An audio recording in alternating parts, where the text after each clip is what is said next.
El Señor nos sigue bendiciendo, amén. Seguimos en Juan 17 y en los primeros versículos, ¿no? Nuestro Dios es grande en todo lo que hace. Y esta es una oración, la única oración así tan amplia de Jesús, ¿no? El Padre Nuestro es una enseñanza que Él hace, pero aquí Él está orando y los primeros versículos está orando por sí mismo. A partir del versículo 6 hasta el 19 ora por sus discípulos que están en ese momento. Y a partir ya del 20 ora por aquellos que van a ser salvados hacia adelante, ¿no? Porque como Dios es omnisciente, Dios lo sabe todo, Él sabe cuántos al final van a ser salvos, ¿no? Cuántos van a vivir la eternidad con Él y cuántos se van a estar en la eternidad en el lago de fuego, ¿no? Por eso que esta oración es tan importante, ¿no? Cuando ya uno comienza a leer y a escudriñar las Escrituras, ve que aquí Jesús está condensando muchas cosas, ¿no? Muchas cosas que Él ha hecho, ha dicho y va a afirmar cosas que en ese momento Él va a hacer y dentro de poco también lo va a lograr y está mirando también ya lo pasado como algo hecho, ¿no?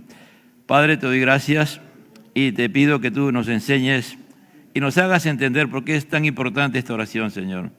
Como muchos dicen, esta es la oración sacerdotal del sumo sacerdote que eres tú, Cristo de la gloria. Y tú, en semejanza de hombre, oraste, Señor, para enseñarnos realmente, para retarnos a orar en esa dimensión, Señor. Que tú, Padre, tú lo conoces todo, tú lo sabes todo, Señor, y escuchaste atentamente a tu Hijo Jesús. Y has respondido a esa oración que Él hizo. Vos estamos aquí en esta mañana y te pido que nos hables, Señor. Dice Juan 17, y estas cosas habló Jesús levantando los ojos al cielo. Dijo, Padre, la hora ha llegado, glorifica a tu Hijo para que también tu Hijo te glorifique a ti. Como le ha dado potestad sobre toda carne para que dé vida eterna a todo lo que le diste. Y esta es la vida eterna, que te conozcan a ti, el único Dios verdadero, a Jesucristo a quien has enviado. Yo te he glorificado en la tierra, he acabado la obra que me diste que hiciese. Ahora pues, Padre, glorifícame tú al lado tuyo con aquella gloria que tuve contigo antes que el mundo fuese. Vamos a orar un ratito, hermano, por una oración especial. Padre, presentamos delante de ti la vida de tu hijo Julián Ríos, Señor, que el día de ayer, Ochoa, que tú ayer, el día de ayer, permitiste que nuevamente lo operaran, Señor. Te pedimos que tú sigas obrando y hagas tu voluntad. Yo sé que tú estás con él, tú estás en él y estás con él, Señor, en ese lugar. Hemos pedido que tú te glorifiques y engrandezcas tu nombre, Señor, y hagas tu voluntad, Señor. Te pedimos de una manera muy especial que te glorifiques y tu nombre sea levantado sobre todo nombre. Tomen asiento, amado hermano. El tema es, Padre, he cumplido con lo que me encomendaste, ¿no?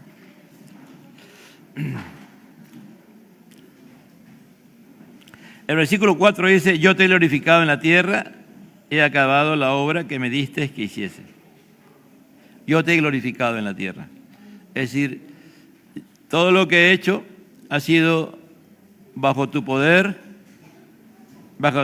he dependido totalmente de ti y lo que he podido hacer ha sido para tu gloria, ¿no?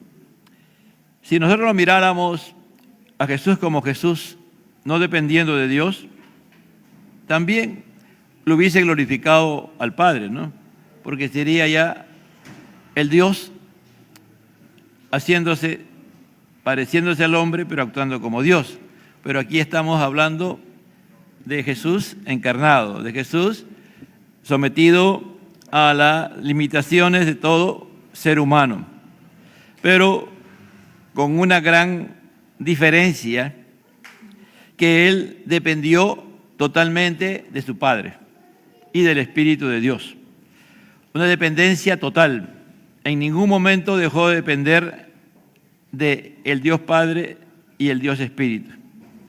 Por eso que Él puede decir, yo te he glorificado en la tierra, ¿no? Y ese es el gran desafío de todo creyente, de entender y comprender que para vivir la vida cristiana nosotros tenemos que depender absolutamente de Dios, amado hermano, absolutamente y totalmente de Dios. Y en este caso del Dios Trino, ¿no? Dios Padre, Dios Hijo y Dios Espíritu Santo. Él es el primogénito de los salvos, de los salvados, podemos decir. Aunque algunos no puedan estar de acuerdo con lo que voy a afirmar en este momento, el primer salvado fue Jesús realmente, ¿no? Porque Él satisfació al Padre, ¿no? Él pudo satisfacer al Padre en todo y su muerte fue aceptada por el Padre. ¿Por qué? Porque Él no tenía ningún pecado, ninguna falta, nada que había contradicho a la voluntad del Padre, que Él había cumplido perfectamente la ley.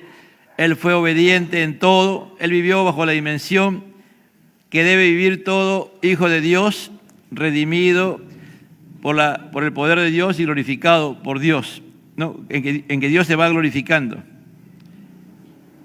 Por lo tanto, como Él fue el primero y Dios mismo estaba endeudado consigo mismo, porque Dios tenía una gran deuda, ¿no?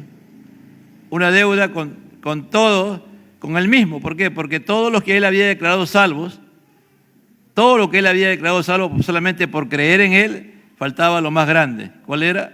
Que alguien pagara por su vida de ellos, con su sangre, porque la paga del pecado es muerte. Hasta ese momento ninguna muerte había satisfecho a Dios, ninguna muerte. La muerte que satisface a Dios es la muerte de su Hijo amado Jesús. Si lo entienden, traten, ¿no?, de reflexionar a ello, así como es el primogénito de la resurrección, también es el primogénito realmente de los salvados genuinamente, que ya no hay, porque Dios tenía que pagar la deuda. A todos ellos, antes de que Jesús muriera en la cruz, Dios los declaró salvos, ¿no? Pero le faltaba algo, ¿no? No había un pago. Por eso que ese es el hecho, uno de los hechos más gloriosos que hace Dios, es primero encarnarse en un ser, como un ser semejante a los hombres, y lo otro es la muerte, ¿no? Él tuvo que gustar la muerte, Él tuvo que ir y morir como hombre en la cruz del Calvario por nosotros los pecadores. Por eso que aquí la importancia de entender por qué nosotros tenemos que pedirle a Dios que Él se glorifique en nuestras vidas. Pedirle a Él permanentemente que Él se glorifique en nuestras vidas para no pecar contra Él, para vivir conforme a lo que Él ha determinado en su palabra. Ya Cristo cumplió con toda la ley, ya Dios, y en Cristo nosotros podemos cumplir la ley. Nosotros en Cristo podemos ser obedientes y obedientes hasta lo sumo. En Cristo nosotros podemos ser verdaderos adoradores que adoramos a Dios en espíritu y en verdad. En Cristo Jesús nosotros podemos ser cada uno de nosotros sacerdote para Dios nuestro Padre, ¿no? Porque podemos ponernos al medio entre la humanidad y el Padre para interceder por la humanidad, para que Dios salve a la humanidad, ya que nos ha salvado. Él nos también dice que cada uno somos sacerdotes para Dios, hombres y mujeres, y un sinnúmero de beneficios más, ¿no?, que yo creo que en estos días se está enseñando con la redención, que se está enseñando el plan de redención que se está enseñando en los martes, ¿no? Para ser verdaderos cristianos hay que perseverar, ¿no? La palabra paciencia, cuando usted lee la paciencia, por lo general se define como perseverar. No es paciente, como nosotros entendemos que vamos despacito, que todas las cosas, ¿no?, y que algo pasa y nosotros tranquilos, ¿no? Tranquilo, paciente, no. La paciencia, por lo general, son pocas veces que se aplica esa palabra paciencia, como lo estoy diciendo, más es perseverar. Dios, por medio de su Espíritu Santo, nos da el poder para poder perseverar, amado hermano. Por eso que cuando nosotros le pedimos a Dios que Él gobierne nuestra vida, que Él se glorifique en nuestra vida, nosotros vamos a ser parte activa de una iglesia viva. La iglesia es un organismo vivo, amado hermano. La iglesia en ningún momento deja de estar viva. En ningún momento de la historia, después de que Cristo murió y resucitó, y envió y descendió el Espíritu, y junto con el Espíritu, el Padre y el Hijo, pero el que está activo es el Espíritu Santo en nosotros.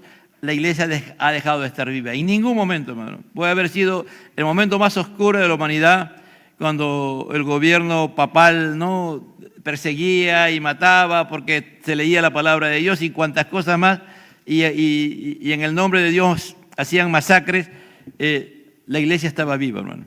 La iglesia nunca dejó de estar viva. Nunca, en ningún momento, porque el Señor es el que le da vida, ¿no?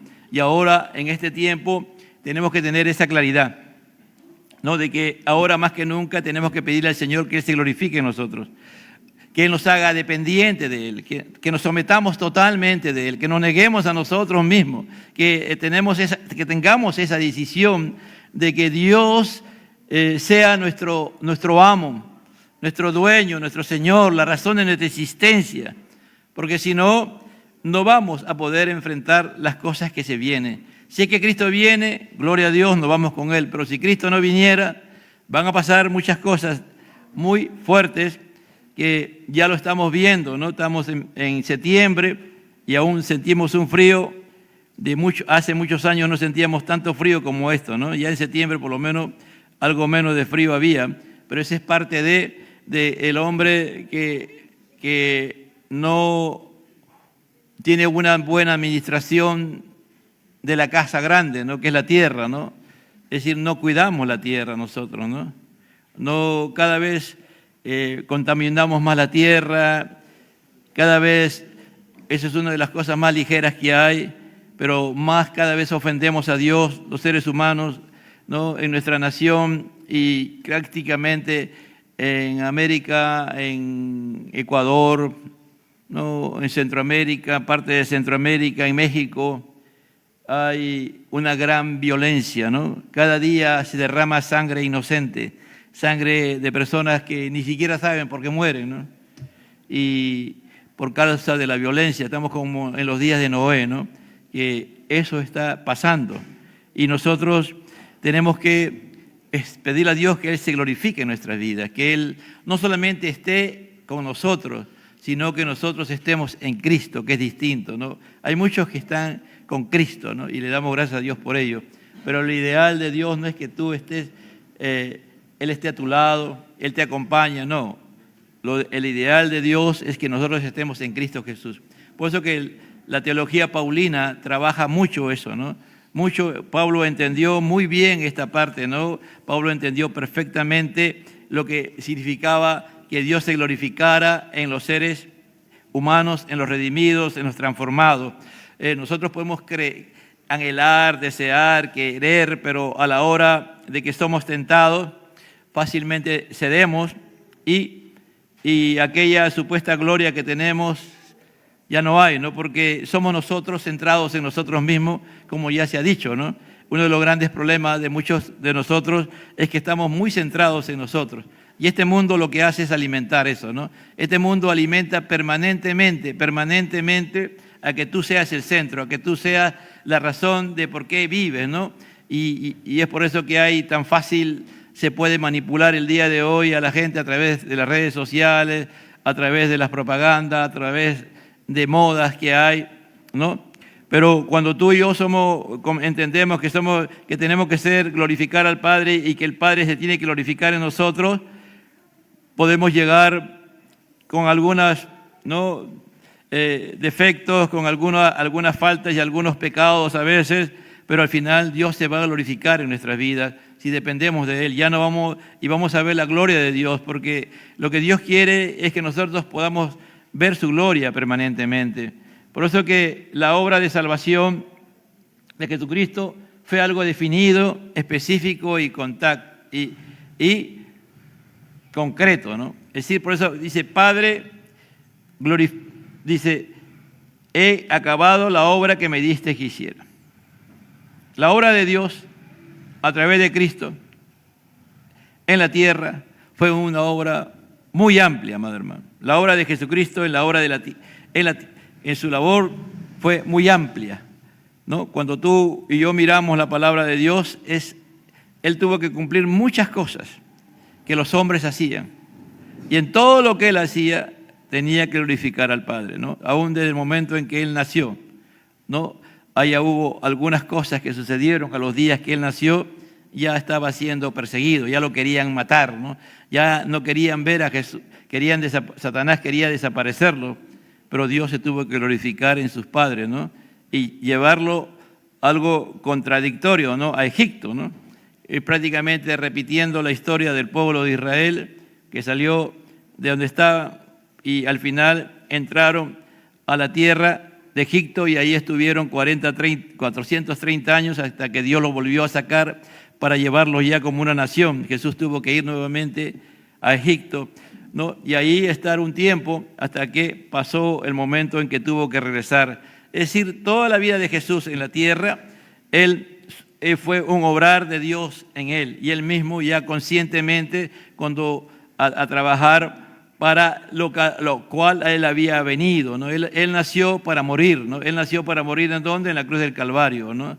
Todos nosotros, salvo que Cristo venga por segunda vez, amado hermano, nacemos para morir, ¿no? Un día vamos a morir si es que Cristo aún tarda en venir. Vamos a dejar este cuerpo y si estamos en comunión con Dios, nuestro alma y nuestro espíritu estarán con el Señor, ¿no?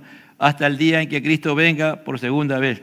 Entonces, la obra de que Jesús el plan de salvación ha sido muy definido por Dios, fue muy específico y muy concreto el plan de salvación. Por lo tanto, también la vida de Jesús nos habla de eso, ¿no? Cuando dice en Lucas 19:10, Él vino a buscar y a salvar lo que se había perdido, ¿no? Él vino a buscar y a salvar lo que se había perdido. ¿A qué vino Jesús? A buscar lo que se había perdido. ¿Quién se había perdido? El hombre, ¿no es cierto? Por causa del pecado, el hombre estaba perdido. Muertos, como dice Pablo, en sus delitos y pecados, a eso Dios vino a buscar y a salvar. Entonces, eso es importante que lo sepamos, amado hermano. El plan de salvación se tiene que entender y comprender, y aquí Dios está insistiendo en esta iglesia con bastante, valga la redundancia, con bastante insistencia, que entendamos el plan de redención, el plan de salvación, porque a veces pensamos que esas 4 leyes que se nos ha enseñado, ¿no? Oye, mira, tú sabes que Dios te ama, ¿no? Y tú eres pecador, mira, Dios te ama. ¿Quieres recibir a Cristo? Ya eres salvo, ya. En 2 minutos, ya una persona que es un pecador empedernido, que tiene una naturaleza depravada totalmente y que está bajo maldición, ya declaramos salvo ya. Y salvo, ¿no? Y a veces ni si sabe lo que realmente ha hecho, ¿no? Y ya después le decimos que es hermano. Y a veces hasta lo bautizamos. Y después cuando ya se da cuenta que no está, termina haciendo escándalos, ¿no? Y la iglesia es la que sufre, ¿no? ¿Por qué? Porque aquella persona que nosotros creíamos que era salvo nunca fue salvo, porque nunca entendió el Evangelio.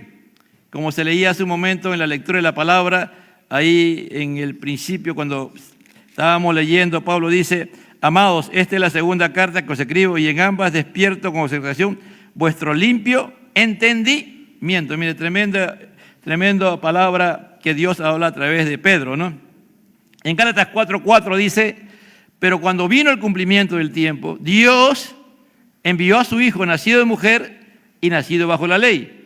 Es decir, hubo un tiempo definido en que tenía que venir Jesús con un propósito específico y concreto. Entonces dice, para que redimiese a los que estaban bajo la ley, a fin de que recibiésemos la adopción de hijos. Por ejemplo, aquellos que no vienen los martes y no se preocupan por entender qué cosa es la palabra redimir, no entienden lo que está diciendo aquí Pablo, ¿no? Pero la palabra redimir es comprar algo que te pertenece. Es decir, volver a comprar algo que te pertenece. Es decir, Dios nos creó a todos a su imagen y semejanza, y el hombre por causa del pecado se pierde. Entonces Dios tiene que comprarnos. ¿Y con qué nos compra? Con la vida de su Hijo Jesucristo, ¿no? Es la sangre, ¿no? Pero es la vida de Jesús. Ya en Génesis está definido que en la sangre está la vida. ¿Alguien podrá vivir sin sangre? No, no es cierto. Tú en un hospital hay momentos que te ponen un corazón artificial y está funcionando por ti. Hay momentos que te ponen riñones artificiales y están funcionando por ti. Por tu riñón, por tus pulmones, te ponen riñones, corazón, y otras cosas más, ¿no? Y tú estás viviendo.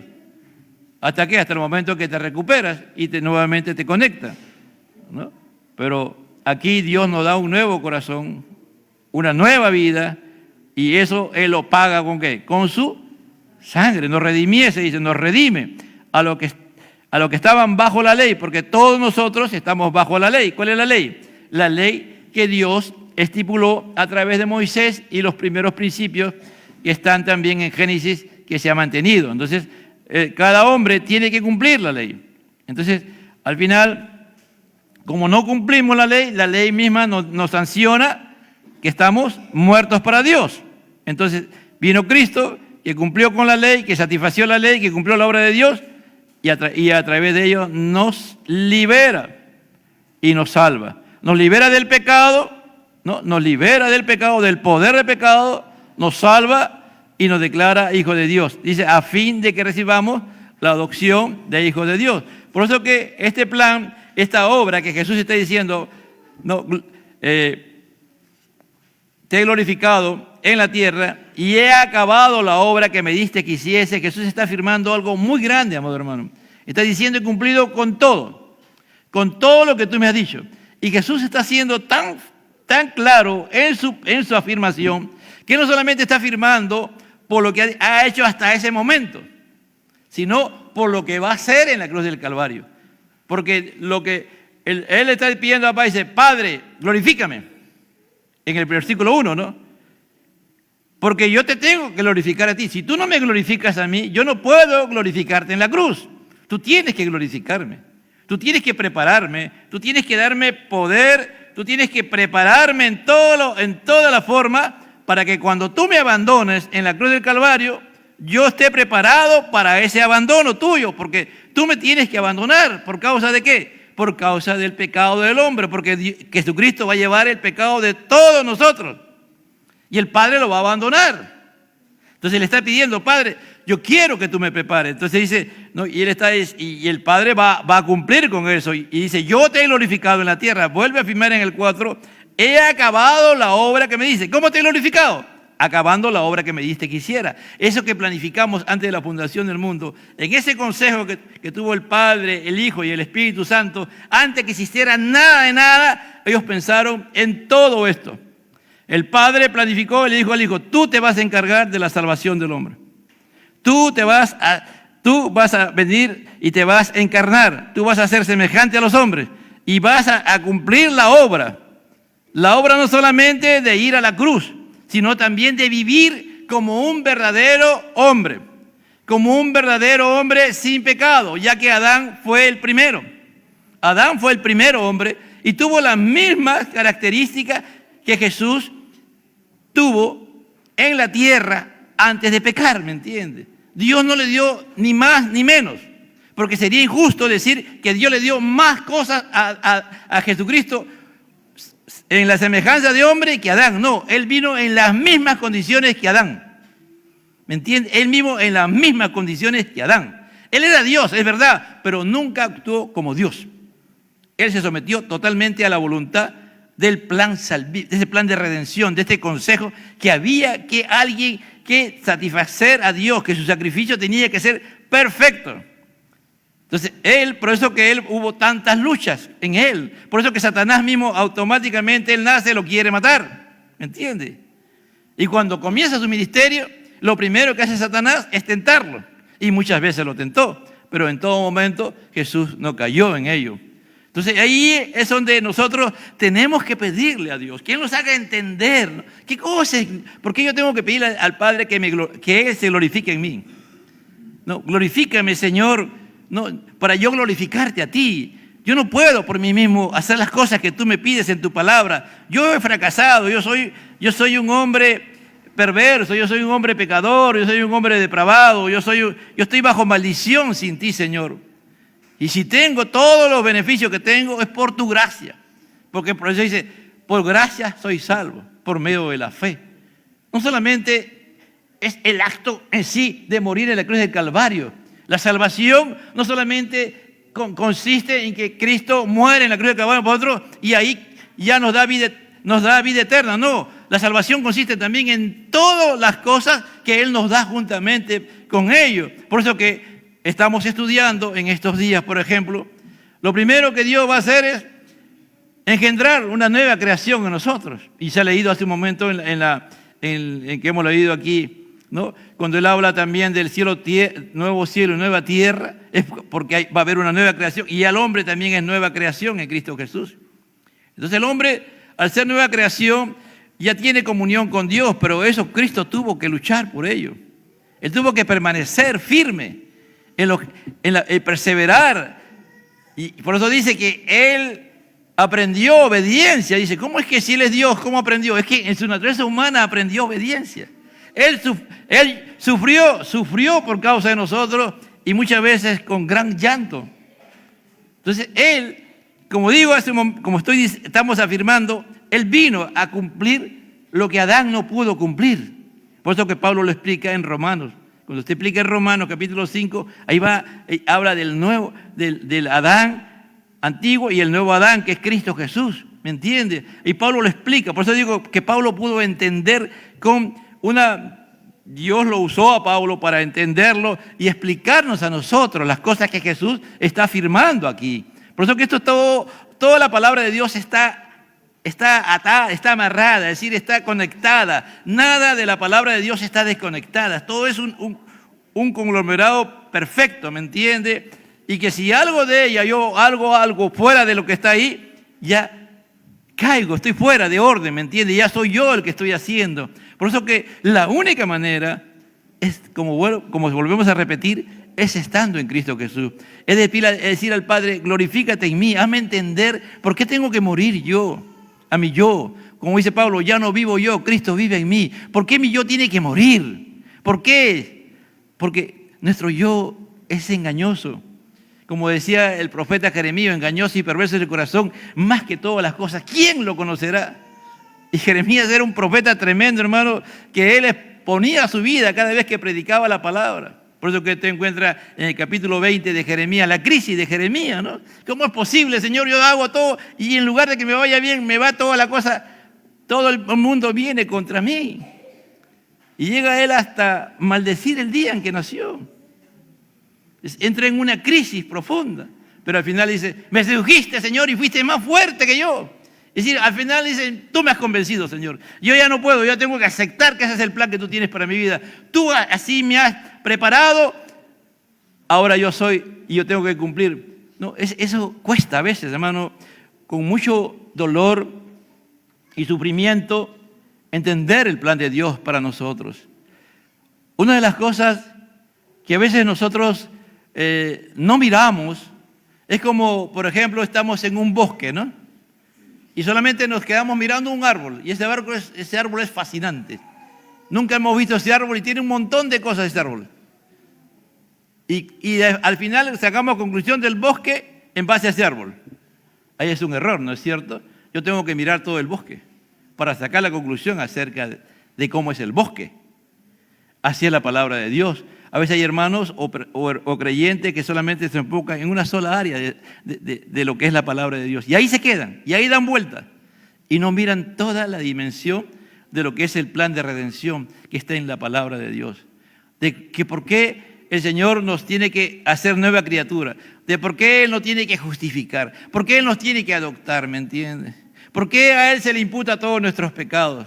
¿No? Y si toda esa doctrina tú lo vas entendiendo y le vas pidiendo, y en humillación delante de Dios te humillas, te arrodillas, o como tú te humillas delante de Dios y le pides al Señor, hazme entender esta verdad, hazme entender esta grandeza, Señor, de toda tu obra, de por qué tengo que humillarme, de por qué tengo que pedirte a ti que te glorifiques si yo lo puedo hacer solo, Señor. Tú no te preocupes, yo puedo seguir en esta salvación. No, hay personas que así son, ¿no? ¿Hasta qué? Si son hijos de Dios, hasta que le pase lo que le va a pasar, pues, ¿no? Porque Dios, ¿qué va a hacer? Lo va a disciplinar, pues, ¿no? Y Dios tiene su forma de disciplinar.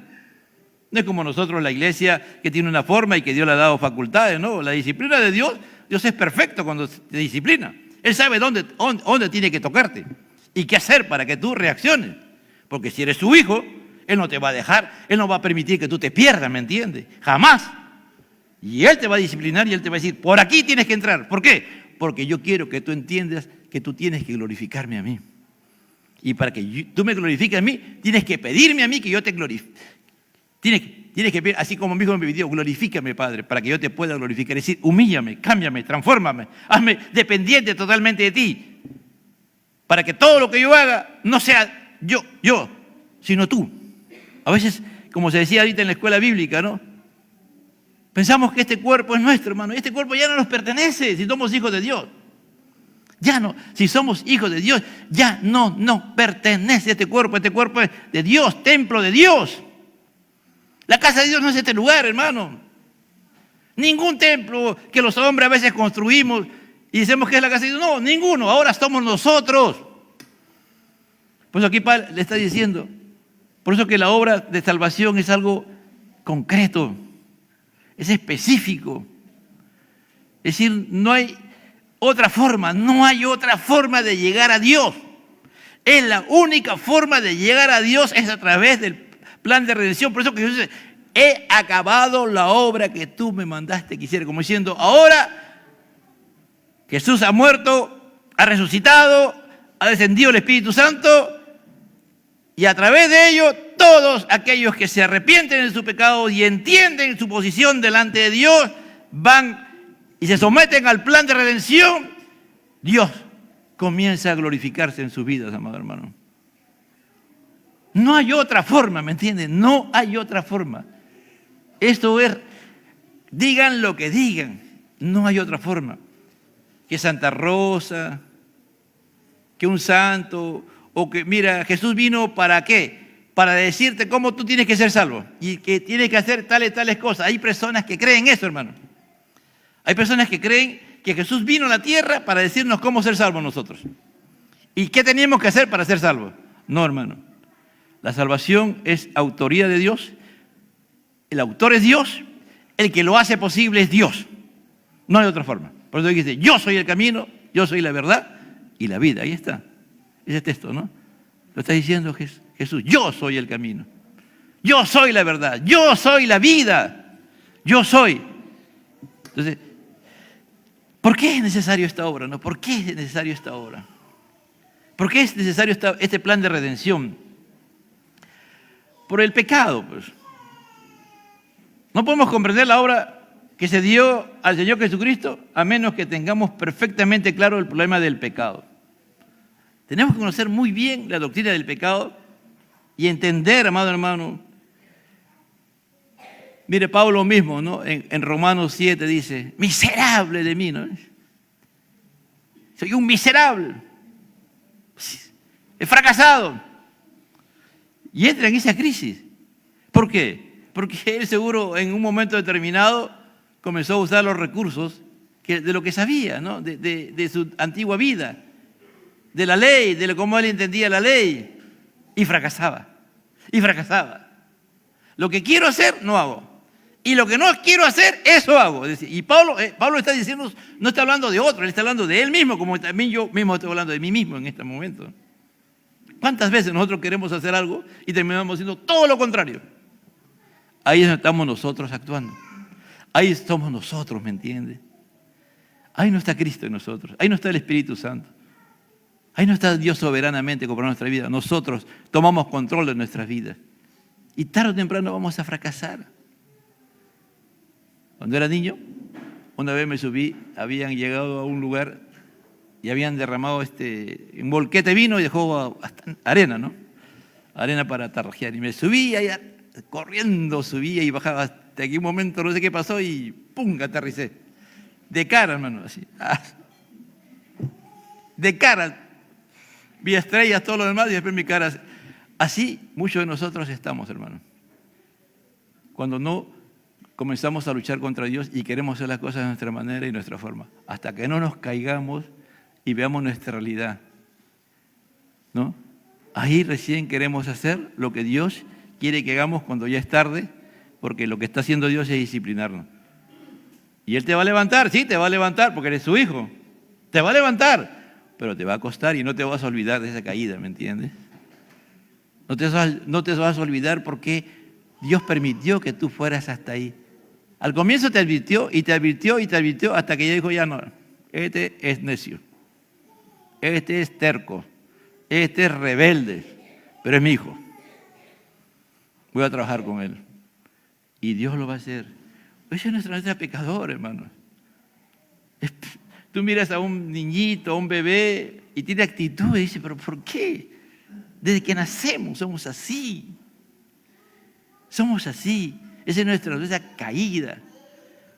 Por eso que Jesús dice, he acabado la obra que tú me diste que hiciera. Por eso Jesús dice en el 17:3, perdón, el 4, como le ha dado potestad, el 2, perdón, 17:2, como le ha dado potestad sobre toda carne, para que dé vida a todo lo que le diste. Y esta es la vida eterna. Que te conozcan a ti, el único Dios verdadero, y a Jesucristo a quien has enviado. Dios quiere que lo conozcamos a Él. Pero el medio es a través de Jesucristo. Pero para eso tenemos que aceptar que Cristo acabó la obra, que Él ha hecho la obra. No solamente, vuelvo a repetir, de salvarnos en la cruz del Calvario, hermano, sino la obra de estar permanentemente con nosotros y su Espíritu Santo para que nosotros lo imitemos a Él, para que sigamos en pos de Él. Él es el victorioso, Él es el vencedor, Él es el que fue tentado y nunca cayó. Él, ¿me entiende? Él. Esa es la única forma. Si entendiéramos esto, hermano, de verdad, nuestra vida va a ser una vida. Jesús dijo en Juan 10:10, el ladrón ha venido a hurtar, matar y destruir. Satanás, que Dios lo reprende, ha venido a hurtar. Te hurta el gozo, te hurta la paz, te hurta todo lo que Dios tiene para ti cuando eres tentado y caes en la tentación. Y no solamente eso, te mata. Dice, hurtar, matar. Te mata el gozo, te mata la esperanza, te mata las expectativas. Y encima de que te mata, te destruye. Mire lo malo que es. La palabra matar debía estar al final, ¿no? Dice hurtar, matar y destruir. ¿Eso tú y yo queremos? No, no es cierto. Vayamos a Él. Pero Jesús ha venido a dar vida, ¿y qué dice? Vida y vida en abundancia. Su vida la dio por ti, por mí. Su vida, ¿me entiendes? Su vida en la cruz del Calvario para que tú y yo seamos libres.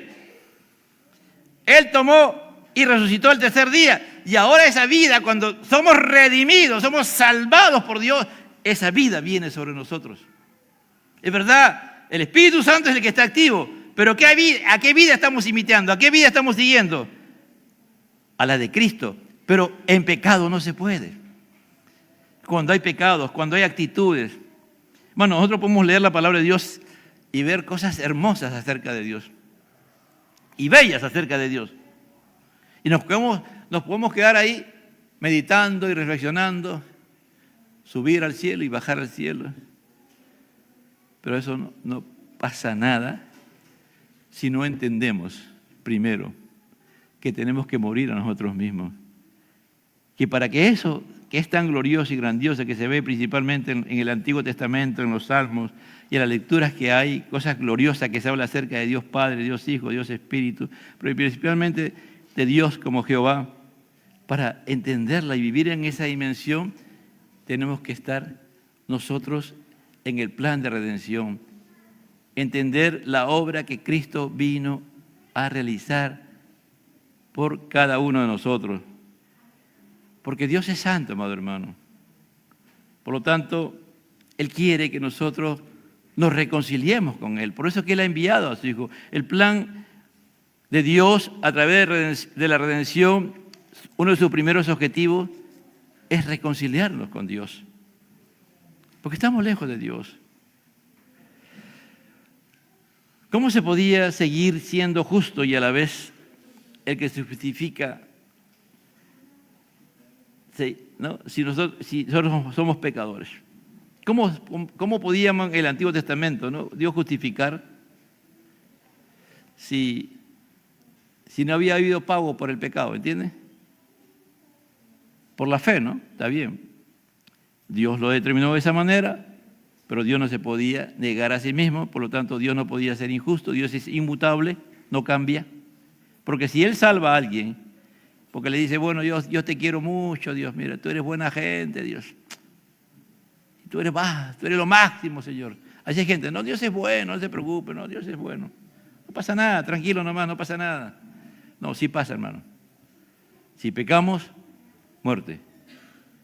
La única manera era de que Cristo muriera por nosotros. Por eso que Él vino a hacer esta obra. Del momento en que Él se encarnó, del momento en que Él nació, por eso que el hecho, la encarnación de Jesús y la muerte de Jesús en la cruz del Calvario tienen la misma dimensión, hermano. Sin la encarnación no hubiera muerte en la cruz del Calvario, ¿me entiende? A veces miramos solamente aquí. Y en Navidad solamente comemos pavo, regalos y nos olvidamos de la grandeza de esto, de la encarnación del Dios hecho hombre, hermano. Tiene la misma dimensión como la resurrección. De nada hubiese valido que Cristo hubiese encarnado, muerto, si no hubiese resucitado. Por eso es la primicia. Y en el cuarto lugar, de nada hubiese valido Cristo si Él no hubiese sido ascendido y llevado a la diestra del Padre. Pero también, aunque esto no lo crea, la vida de Jesús en la tierra, la vida de Jesús, que fue perfecta, que fue obediente hasta lo sumo y muerto, como dice el apóstol Pablo. Por eso digo que Pablo en ese aspecto Pablo su pensamiento es muy cristológico, es decir, habla mucho de Cristo y nos hace entender de todas las cosas que Cristo hizo. Su vida en la tierra como semejante a los hombres, no llega a esa gran dimensión de la muerte, pero es trascendental, hermano. Cada cosa que Él hacía, Él iba cumpliendo. Por eso que Él en todo momento, Él se cuidó. Dígame si alguien en el mundo puede atacar a Jesús de un pecado. Tú puedes leer todos los que están en contra del cristianismo, hermano, pero ninguno puede afirmar que Jesús pecó en algo o un error. Ahí por ahí están inventando tonterías, ¿no? Son, valga la palabra, estupideces, ¿no? De que Jesús su amante era María Magdalena y tonterías, hermano. Eso en ningún momento, si ese hubiese sido un hecho, eso saldría, ¿me entiende? No, Jesús no pecó ni en pensamiento ni en obra. Porque, hermano, los expertos, esto analizan cada palabra, cada cosa, buscan y buscan y buscan, y buscan aquí en la Biblia y buscan en fuentes que no son de la Biblia para encontrar algo que Jesús haya hecho. Y no encuentran ninguna falta en Jesús. La vida de Jesús fue una vida de obediencia, fue un adorador. Él alababa y adoraba a Dios, Él se sometió a sus padres, Él fue obediente, hermano.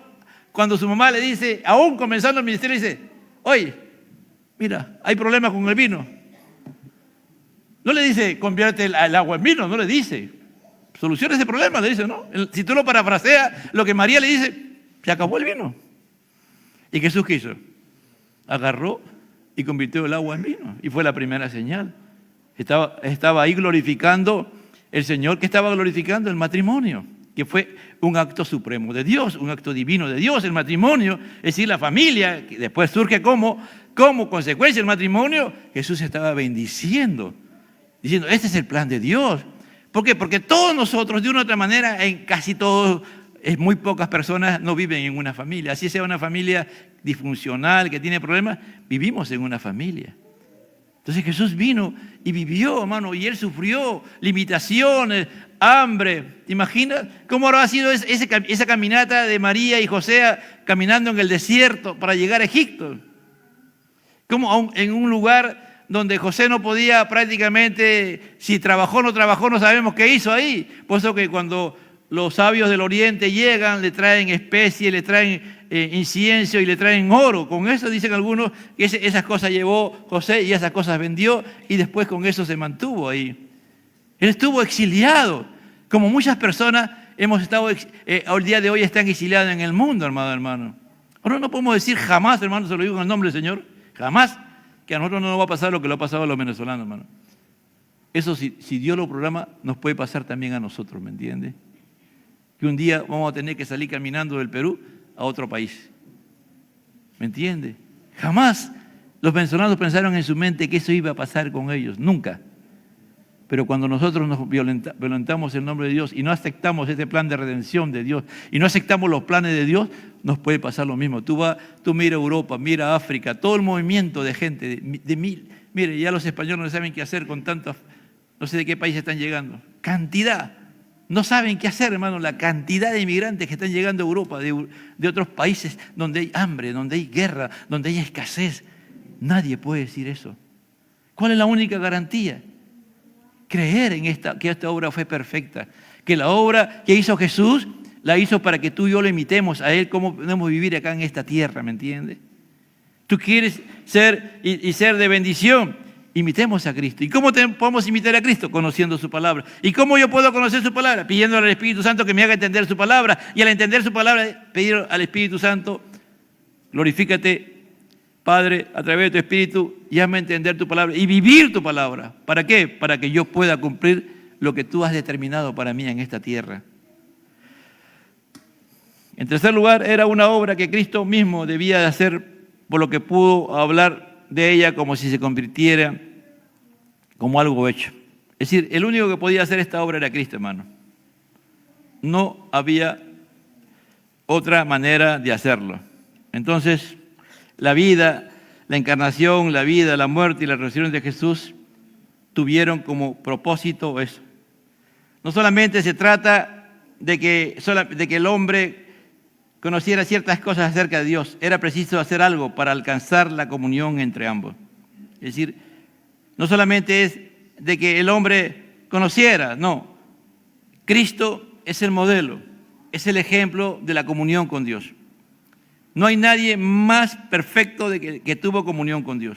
Hermano, cuando tú y yo estamos en comunión con Dios, vemos muchas cosas gloriosas de Dios. Yo no sé si a ti te ha pasado, aún cosas, pensamientos, ideas que tú tienes en tu mente, se cumple lo que dice el Salmo, ¿no? Deleítate a sí mismo en el Señor y Él te concederá las peticiones de tu corazón, confía en Él y Él hará. Cosas que tú ni siquiera le has orado a Dios, ni siquiera le has pedido, solamente has pensado nada más y lo has dejado ahí. Y hasta has olvidado, Dios te lo complace. Porque tú estás en la obra de Dios, porque estás haciendo lo que Dios quiere que tú hagas. Jesús obró, Jesús trabajó y llegó a la meta. Entonces, podemos decir entonces que la enseñanza de Jesús es de mucha importancia. Su enseñanza también de la muerte en la cruz debe definir la obra, y todos los acontecimientos que se dieron para que Él llegara a la cruz es la obra que Él vino a cumplir, ¿no? Él dice, yo te he glorificado en la tierra, he acabado la obra que me diste que hiciese. Entonces, esta obra costó mucho, hermano. Esta obra de Jesús, este trabajo de Jesús, este ministerio de Jesús, esto de encarnarse Jesús, de hacer semejante a nosotros, esto de vivir una vida de obediencia, una vida de sumisión, una vida en que Él realmente impactó a las personas aún a la edad de 12 años, ¿no? Ahí en el templo, hablando con los hombres más expertos de la palabra de Dios, de la ley, y Él hablando al mismo nivel de ellos. No solamente habla de Él, sino también habla de esa familia, ¿no? Que era María y José, ¿no? Miren, esos padres humildes, que no era un carpintero, pero que amaba tanto a Dios, tanto José como María, amaban tanto a Dios que pudieron enseñar a Jesús. Algunos dicen, pero era Dios, pues ya sabía todo. No, Jesús se limitó, hermano. Jesús se sometió a las edades, a los tiempos de nosotros humanos. Es verdad que se ha leído que un día es como 1000 años y 1000 años como un día para Dios. Pero en el caso de Jesús, Él estuvo limitado como tú y yo. ¿Qué significa? Que esa familia que Dios le proveyó fue una familia muy particular, como también tú puedes ser esa familia para tu hijo, para tus hijos, ¿me entiendes? Lo más grandioso y glorioso que tú puedes dar a tus hijos, hermano, no es la profesión, no es la herencia, no es las cosas que tú le vas a dejar, sino es tu vida como cristiana, cómo tú le enseñas, cómo tú modelas, cómo tú eres testigo del poder de Dios, como dice, y me seréis testigo, dice, recibiréis poder cuando he venido por el Espíritu Santo y me seréis testigo, para modelar, para hacer que los hijos conozcan a Dios, amado hermano. Porque ¿sabe por qué? Porque todos somos peregrinos en esta tierra. O nos vamos con Dios por la eternidad o nos vamos al lago de fuego. ¿Cuántos quieren que su familia, que sus hijos estén en la eternidad con Dios? Sigamos el modelo, hermano, de Jesús, de esta vida, de esta obra que Jesús hizo para nosotros, y Dios le proveyó a esos padres. Joven, adolescente, de repente tú dices, ¿por qué nací en esta familia limitada? Porque mis padres no tienen, o mis padres me han abandonado. Hermano, tú estás en la familia que Dios determinó que Él quiere, y a través de ello Dios te quiere glorificar. Dios no te va a fallar, hermano, nunca. Dios nunca te va a fallar. Tu padre, tu madre, las personas que se acercan y te prometen y después no cumplen, hermano, ellos te pueden fallar, pero Dios nunca te va a fallar. Jesús es el modelo. Todo lo que Dios hizo para que Jesús llegara no solamente a morir en la cruz del Calvario, que fue el hecho muy trascendental, ¿no?, en la cual Él toma nuestro lugar en la cruz del Calvario, sino también su resurrección. Ahora nosotros podemos, gracias a la obra de Cristo en la cruz del Calvario, Él fue levantado. ¿No? ¿Por quién? Por el Espíritu Santo. Y ese mismo poder del Espíritu ahora está en nosotros. Ese poder que levantó a Jesús de los muertos, ese poder ahora está con nosotros, hermano. ¿Cuánto lo creen? Ese poder, hermano, que descendió en el día de Pentecostés para vivir la vida que Jesús vivió, para hacer nosotros todo lo que Jesús hizo en la tierra. Como dije al comienzo, Él lo hizo totalmente limitado a Dios. Él nunca hizo nada sin Dios, absolutamente nada. Y ese Espíritu Santo que Él dependió cuando ya comenzó su ministerio, el día que se bautizó, vino el Espíritu Santo sobre Él y dijo: este es mi Hijo amado en que tengo complacencia, y vimos al Espíritu Santo en forma de paloma, le dio fortaleza, lo ungió para cumplir el ministerio. Ese mismo Espíritu Santo está con nosotros, hermanos. No solamente, sino para vivir como verdaderos hijos de Dios. Por eso que esta oración es tan importante, por eso que es tan vital. Y termino diciendo: yo te he glorificado en la tierra, he acabado la obra que me diste que hiciese. Ahora pues, Padre, glorifícame tú al lado tuyo con aquella gloria que tuve contigo antes que el mundo fuese. Dios se va a glorificar en nuestra vida si le pedimos que se glorifique y nos sometemos a su designio, y vamos a ver un día, estaremos en la eternidad con Dios por siempre y para siempre, hermano. Y como se leía en la lectura de la palabra, un día habrá cielo nuevo y nueva tierra. Y de ese lugar que ya Dios tiene preparado, ya la Jerusalén celestial, descenderá la Jerusalén celestial a ese nuevo cielo y una nueva tierra. Y lo que habitaremos siempre seremos nosotros, donde veremos al Señor cara a cara, al Padre, al Hijo y al Espíritu Santo. Lo veremos cara a cara, hermano, por siempre y para siempre. ¡Aleluya! Esa es nuestra esperanza. Por eso que hay tanta insistencia de nuestro Dios de entender la obra de Cristo Jesús, amado hermano. Todo lo que Él hizo por nosotros, lo hizo por puro amor, por pura misericordia. Gracias te doy, Señor. Espíritu Santo, tú eres poderoso para obrar en nosotros. Haznos entender la grandeza de tu obra, Señor. ¿Qué sería de nosotros, Señor, si tú no hubieses venido a la tierra en semejanza de hombre y cumplir con el plan de redención que se creó en la eternidad de antes de la fundación del mundo? Por eso tú con tanta propiedad le podías decir a tu Padre: yo te he glorificado en la tierra, he acabado la obra que me diste que hiciera, lo he hecho, y tú sabes que lo he hecho con tu poder, con tu gracia, con tu presencia por medio de tu Espíritu en mi vida, y siempre pidiéndote y dependiendo de ti como Padre soberano. Por eso dice: Padre nuestro que estás en los cielos. Como Padre soberano, dependí de ti totalmente, Señor, para poder llegar a esa cruz, porque tú después de ello tú me resucitaras y me llevaras a tu diestra, Señor. Oh Padre de la gloria, haznos entender que tenemos propósito por estar aquí en la tierra, Señor, que tú lo vas a cumplir en nosotros y que tú te vas a glorificar, pero te tenemos que pedir que tú te glorifiques en nosotros cuando te pedimos que te glorifiques en nosotros, que estamos dispuestos a negarnos a nosotros mismos, a seguir tu plan, ese plan de redención, entender con claridad el plan de salvación y saber que tenemos que cumplir un plan acá en esta tierra, un propósito, Señor, en la cual tú te harás glorificado y engrandecido, y no lo podemos hacer si tú no estás totalmente con nosotros, que tenemos que depender totalmente de ti, Señor. Ahora más que nunca, para que este mundo vea que tu iglesia es una iglesia viva, que tiene poder, que Cristo sigue siendo el Señor y Rey de reyes y Señor de señores. Al Padre, al Hijo y al Espíritu Santo, gloria a Dios, gloria a Dios, gloria a Dios.